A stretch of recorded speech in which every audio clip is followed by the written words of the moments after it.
Fala galera, beleza? Estamos ao vivo para mais uma live e hoje a gente está aqui para falar, como eu já tinha introduzido para vocês lá no meu Instagram, sobre a Aço Autona, uma empresa que é pouco citada aí no mercado. E aqui só mostrando para vocês o código de negociação e a gente vai falar um pouco mais dessa empresa, tá? O objetivo dessa live aqui não é te recomendar comprar esse ativo, até porque eu não tenho carteira, pelo menos até o momento, porque a gente vai fazer análise agora. Então, é só para vocês entenderem aí se vale a pena, se não vale. E no final das contas, entender o que essa empresa faz e se você enxerga algum valor nisso, tá? Então, eu já dei uma estudada mais superficial da empresa para não sair falando groselha aqui para vocês, mas a gente vai abrir isso aqui tudo para dar uma olhada, fechou? Bom, ela foca em fundação e usinagem para o fornecimento de peças em aço carbono e ligadas, que é de baixa, média e alta liga, tá? E ferros ligados para aplicações especiais. Aí o que ela faz? São duas demandas. Uma é repetitivos para o fornecimento de partes e peças para montadores de máquinas, transporte pesados e automotivos. E ela também faz sob encomenda para o fornecimento de peças para os setores de bens de capital, geração de energia, mineração, dragagem, petróleo, gás offshore.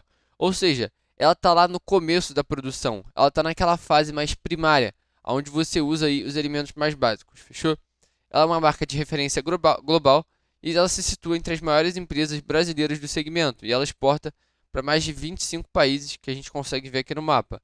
O que eu acho positivo. Por quê? Porque bem ou mal a empresa consegue ter parte da receita em outras moedas, tá? A gente provavelmente vai ter acesso a esse dado, mas eu já acho isso um ponto relevante. Por quê? Porque no final das contas, se a gente quer ser acionista de uma empresa dessas, a gente também está querendo se expor à exportação, ou seja, ao dólar como um todo, né? Porque a gente sabe que a nossa moeda o real não é tão resiliente, tão forte assim, principalmente quando a gente está falando de momentos de crise, fechou? Então, ela tem sede aí no Brasil, na Europa, nos Estados Unidos. Não, na realidade, ela só tem sede no Brasil, em Blumenau, na Alemanha, e o resto é tudo em Blumenau mesmo, no mesmo lugar. Aqui no site de RI tem um vídeo, se vocês quiserem assistir depois, podem assistir. Basicamente fala lá um pouco mais da empresa, fala que tem a capacidade de produzir 1.200 toneladas por mês, atuava em 30 países nessa época, mas pelo visto agora são só 25. E ela mexe aí com dragagem, máquinas, equipamentos, veículos pesados, geração de energia hidráulica, elétrica e nuclear. Eles falaram hidráulica, mas deve ser hidrelétrica, né? Também mineração, naval, petróleo e gás e químico e petroquímico. Fechou? Então, esses aí são as principais linhas de segmento. E ela é uma empresa familiar aí desde o começo. Por quê?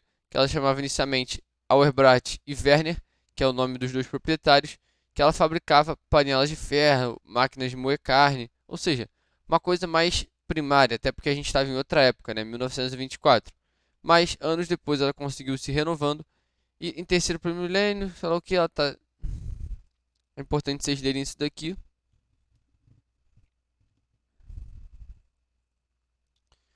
2003, primeira empresa brasileira privada. Está focando em investimentos no processo produtivo.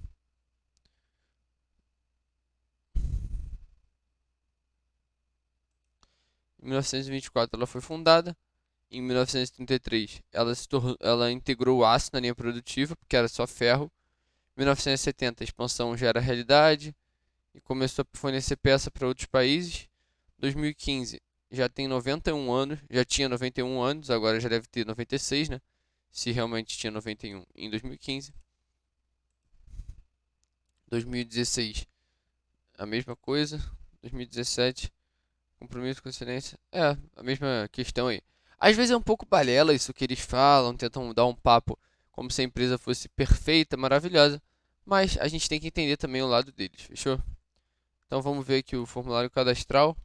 Acho que isso aqui não vai ser tão relevante, que vai ser, vamos abrir aqui as informações financeiras. Galera, só uma coisa aqui, ó. O site da empresa de RI está escrito governança corporativa errada. Não sei se faz alguma diferença, mas Pô, precisa focar na ortografia, né? Caraca. Vamos abrir aqui o ITR. O ITR é muito mais difícil de entender. Como vocês estão vendo aí, é uma questão, uma coisa muito mais sistemática. Então é muito difícil da gente saber interpretar. Então eu sugiro aí que você sempre procure pelo release de resultados, tá? É, espero que tenha um release pra gente conseguir ver. Aqui. Eletroaço, sei lá o que. Eletroaço Autônomo, controlada pela companhia Werner S.A. Agricultura e Comércio, ou seja, vamos abrir aqui o controle da empresa para ver, estrutura societária. A gente vê aí que a empresa tem realmente um histórico muito familiar. Por quê? 36% está na mão da Werner, né, que é a empresa, e depois tem essa Beatriz Werner, que tem 10% da empresa. Então, a gente está vendo que a empresa está bem concentrada nas mãos da família. Eu não acho que isso seja ruim não, tá? Até porque, se você for entender, tem dois pontos de vista. Um é família, então pode ter alguma questão aí de ingerência. Só que ao mesmo tempo, eles estão com a pele deles em risco, né? Então, não vai ter muito aquela questão, tem um pouquinho só de participação nessa empresa. Os controladores têm a pele em risco, tá? Então, exportações, justamente essa questão, acho que isso é óbvio praticamente. O EBITDA dela subiu, eu não curto tanto assim de olhar para o EBITDA, porque ele leva em consideração depreciação e amortização.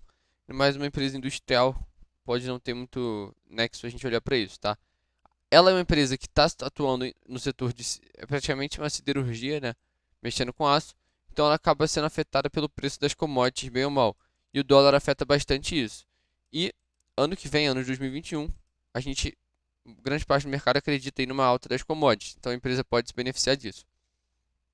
O ROI dela, ela está atualmente em 11,7%, o que eu acho até bom, não é ruim não. Ela teve um lucro líquido de 10,7 milhões por terceiro trimestre, com uma margem de 18%, ou seja, a margem líquida de 18%. Isso é bom? É. No final das contas, o lucro líquido é o que vai para o acionista, né? O patrimônio líquido da empresa cresceu bastante, se você olhar desde 2016, e não foi aí totalmente linear isso aqui, tá? Por quê? A gente está vendo aqui que o lucro no meio disso tudo não se manteve muito bem, mas no final das contas a empresa conseguiu retomar aí a curva crescente do lucro. E o patrimônio líquido dela também cresceu bem, praticamente, quer dizer, mais do que dobrou de 2016 para 2020. Contenções estão sendo feitas para manter a capacidade de capital de giro. Justamente, a empresa está tentando se deixar um pouco mais robusta.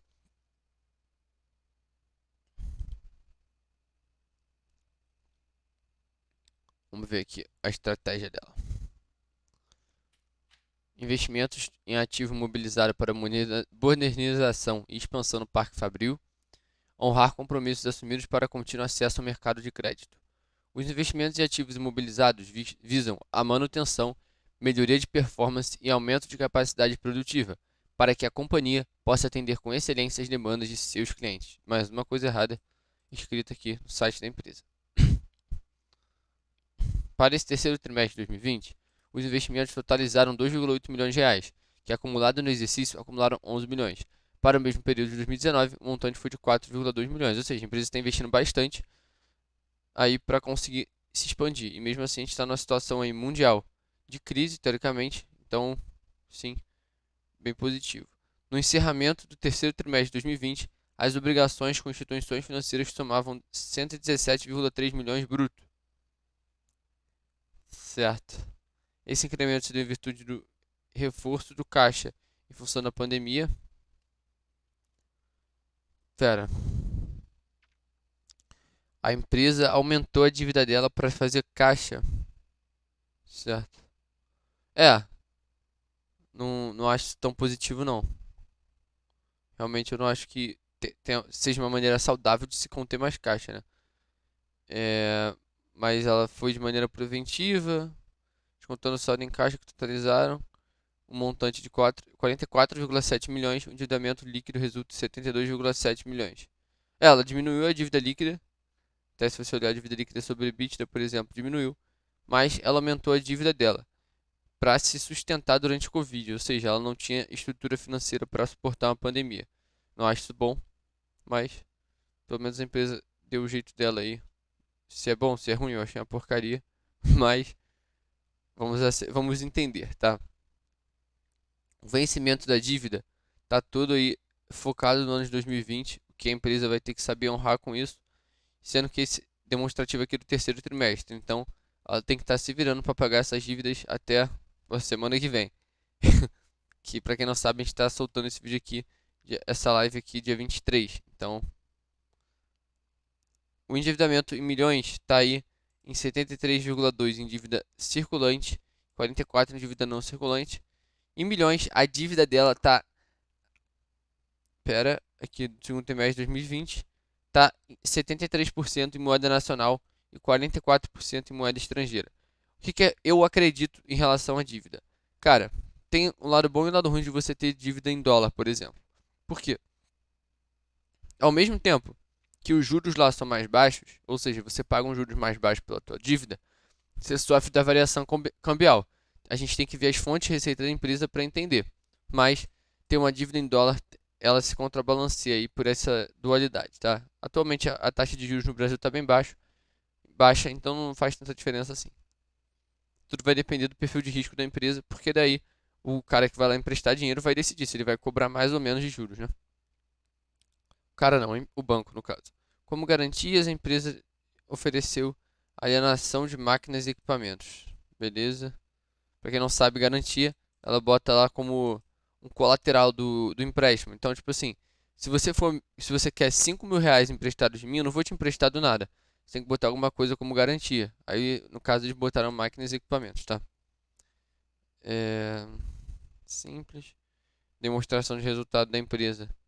Isso a gente vai olhar no Excel. Variações de cada item, tá? Vamos ver aqui a receita operacional da empresa. Foi de 59,7 milhões para comparada a 65,5. Teve um decréscimo. Não explicaram por quê. Tiveram participação. Os itens com demanda repetitiva diminuíram a participação. E se a gente for ver aqui, pera aí, onde a gente viu? Repetitivos. Ah, não. Então esquece. Pensei que dizia outra coisa. Aqui, ó, dá para ver a fonte de receita da empresa. Isso é muito bom.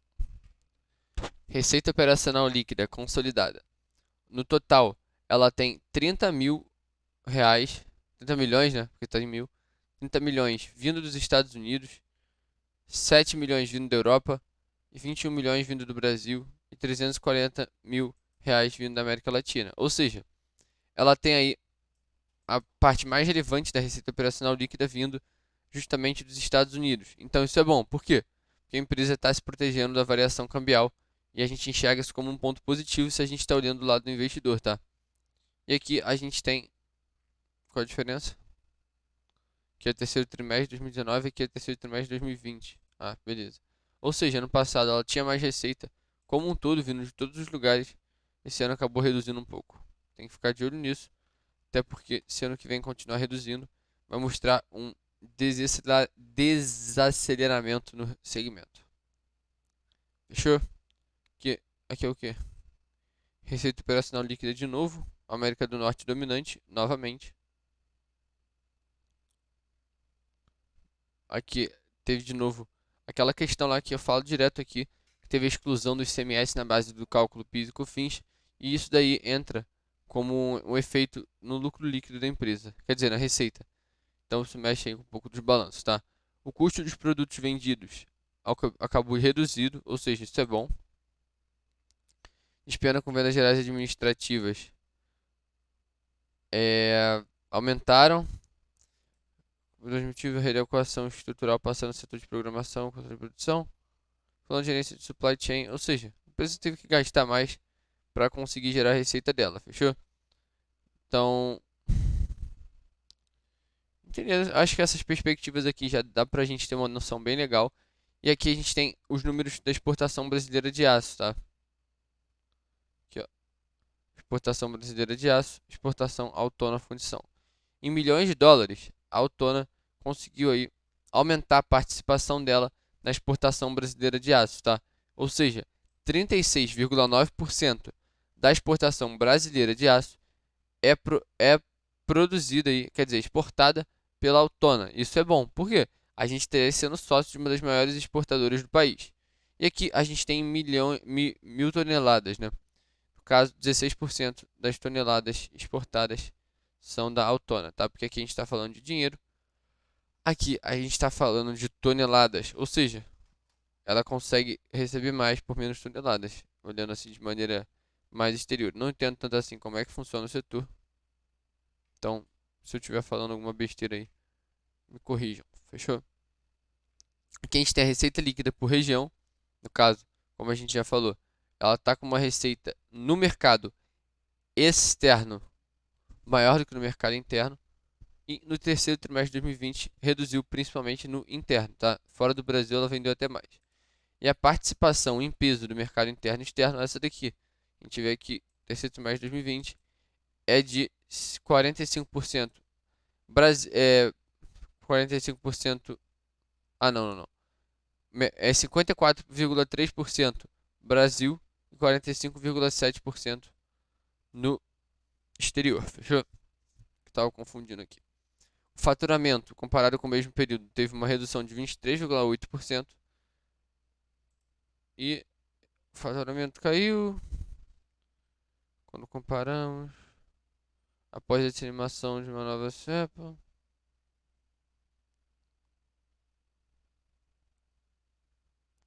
Como que a empresa se comportou durante esse período aí que aconteceu esse ano? Eles trabalharam por home office. Mas se eles produzem aço, como que eles vão produzir aço no home office? Tem que ter alguma produção, né? Aqui tá falando que efetuou o rodízio de colaboradores.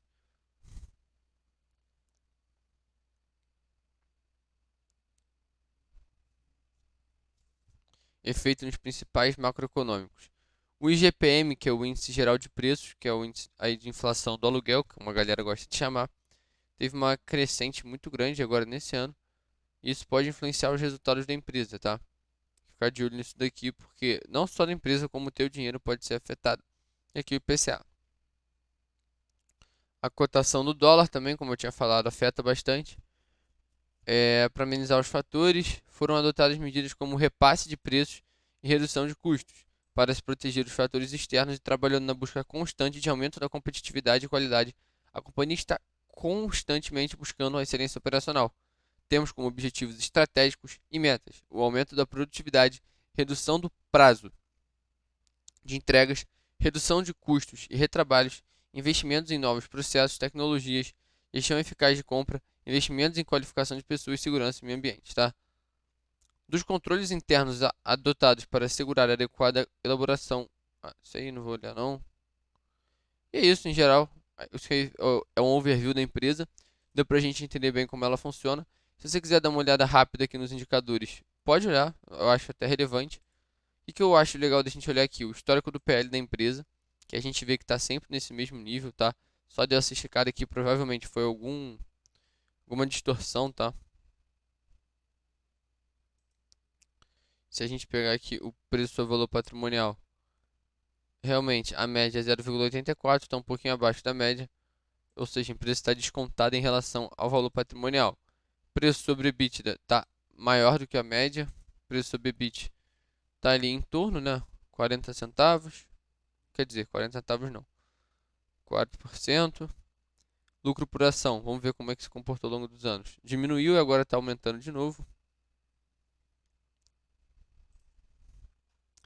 O PSR, que é o preço sobre receita líquida por ação, também está aí próximo da média, ou seja, a empresa está com um comportamento bem semelhante com o que ela costuma ter. O ROIC dela, a gente está vendo aqui o gráfico, média de 11,87%, que é o retorno sobre o capital investido. Enfim, tem vários indicadores aqui, só que a nossa planilha do Excel também faz isso. E aqui eu trouxe para cá o balanço patrimonial da empresa e todos os números necessários para a gente fazer o valuation dela, tá? Se vocês quiserem essa planilha, deixa aqui um comentário, vai mandando aí que talvez eu mande ela lá no grupo do WhatsApp exclusivo que a gente está tendo aí no Natal, tá? Grupo VIP, quem quiser participar, pode chamar lá no Instagram, tá? @ViniciusPepenido, que é meu Instagram. Segue lá e manda uma mensagem dizendo se você quer entrar no grupo VIP ou não, tá? Que a gente tem que ver que a dívida da empresa aumentou, se você olhar aí 2016 até 2019, só que a gente não tem os dados de 2020 aqui. Provavelmente a dívida aumentou mais ainda, né? Porque a gente viu lá que a empresa teve que contrair dívida por causa da pandemia. Aqui o EBIT da empresa, que é o lucro operacional, teve um estouro no ano de 2017, mas provavelmente foi um não recorrente, tá? Você teria que dar uma olhada lá nos balanços para entender o que aconteceu. O NOPAT, de novo, teve um não recorrente, mas a empresa conseguiu crescer aí no horizonte de 3 anos, assim como o lucro operacional. O EBITDA, a gente não gosta tanto assim de olhar, mas também cresceu, enquanto o lucro líquido acompanhou todo esse movimento de crescimento da empresa.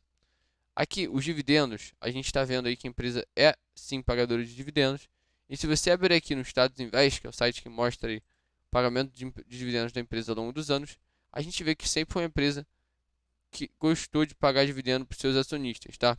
No ano de 2014 ela pagou aí 2,47 por ação, sendo que a ação aí devia estar custando menos de R$ 5. Bizarro. Aqui a gente vê também a depreciação da empresa e alguns indicadores muito interessantes, como o CAPEX sobre depreciação, FCO e o CPV sobre lucro bruto, tá? O CAPEX sobre depreciação vai mostrar para a gente da depreciação da empresa o quanto que ela está reinvestindo. E no caso aqui ela está com uma média, vamos ver, de 2,99%, tá? Ou seja, a empresa costuma investir quase 3 vezes o que ela se deprecia. A relação do CAPEX com o fluxo de caixa operacional é bem saudável, só tem algumas esticadas, por exemplo, 13,41 nesse ano, mas resto eu achei bem saudável sim, tá? O CAPEX sobre FCO vai mostrar pra gente quantas vezes do fluxo de caixa operacional a empresa está tendo que investir em produtividade, o que dá uma boa noção dos gastos que aquela empresa tem para investir para o futuro. A taxa de crescimento da empresa, a gente vê que fica bem distorcida porque ela teve um payout aí. Pera, esse payout aqui tá errado. Ah, porque a empresa distribuiu o dividendo e teve um lucro líquido negativo, ou seja, ela distribuiu um dividendo sendo que ela não lucrou. Provavelmente foi um não recorrente aqui, mas enfim, vamos deixar assim. Aqui a gente tem os indicadores de endividamento.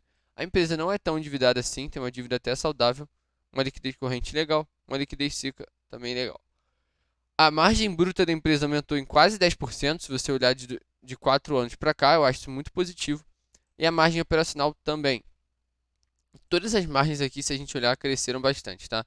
Só de novo, o ano de 2017 foi um ano incrível para a empresa. Não sei por que, tem que dar uma estudada depois, tá? O ROI cresceu, se você olhar desde 2016. O ROA também. O ROIC também. E o ROS também. Então, a empresa estava numa fase péssima no ano de 2016, enquanto 2020 já teve a retomada dela no ano de 2017, mas também de qualquer forma não está ruim. Hoje a gente tem esses indicadores aqui, que são um PL de 9,37, um EVA de 311 milhões e 22 mil reais, ou seja, a empresa está agregando esse valor, e o preço sobre valor patrimonial de 1,21, tá? Aqui a gente calcula o KE e o KD. O KE é o custo de capital de terceiros e o KED é o custo da dívida, tá? Isso é muito legal para a gente olhar, por quê? Porque vai mostrar para a gente o quanto que a empresa está gastando para conseguir obter dinheiro, ou seja, o custo de capital dela, que é o que nós acionistas queremos saber no final das contas. Por quê? Porque, cara, se você está comprando uma empresa, você está comprando um projeto, certo? E se você está entrando num projeto, você precisa saber o custo que esse projeto tem. E no caso das empresas, isso não muda. Então, a gente sempre quer olhar isso daqui de maneira muito sistemática, tá? E aqui a gente tem o WACC, que é o custo médio ponderado de capital, e compara ele com o ROIC, que é o retorno sobre o capital investido.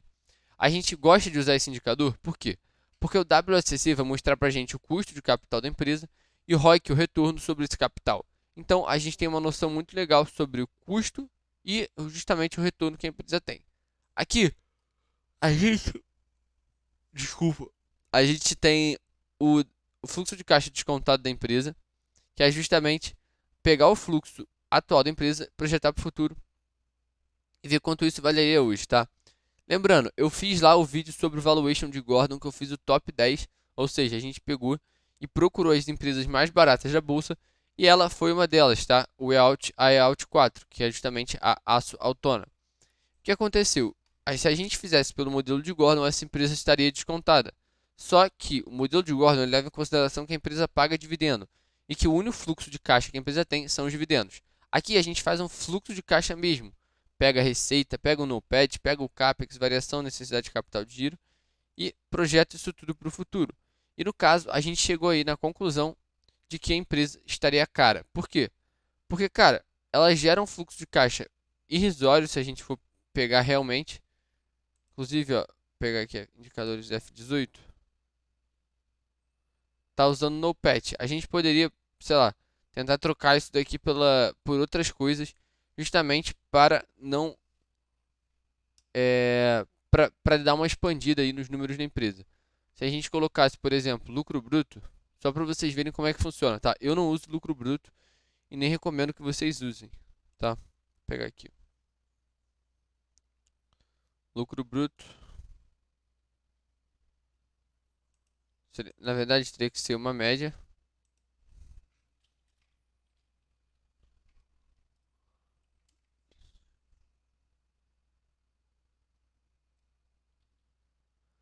É...